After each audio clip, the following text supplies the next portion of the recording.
আমার দেশের কত ধনী আল্লাহ পাওয়ার জন্য মাহে রমজান আসলে মক্কায় দৌড়ায়, মদিনায় যায়, কয় মক্কায় নামাজ পড়বো, মদিনায় নামাজ পড়বো। 1 রাকাত নামাজে 1 লক্ষ রাকাতের সওয়াব, 1 রাকাত নামাজে 50,000 রাকাতের সওয়াব।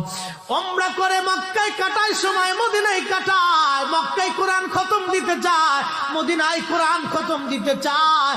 সওয়াব মাহে রমজানে অগণিত সওয়াবের আশায় ব্যক্তিগুলি আল্লাহর ঘরে হাজিরা দেয়, কিন্তু বাড়ির পাশে গ্রামের কত গরিব মানুষ টাকার অভাবে বাবা ভালো ইফতার করতে পারে না, টাকার অভাবে কত মা ভালো সেহরি করে রোজা রাখতে পারে না।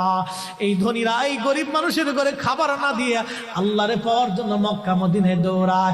আল্লাহ ডাক দেখো, বান্দা একবার মরে দেখ, কায়দা মতো জুতা দিয়ে পিটামো, আমার বান্দারা না খেয়ে ইফতার করবে, আর তুই আল্লাহ পাওয়ার জন্য মক্কায় আইছো, এমন আল্লাহ আমি ধরা দেব না।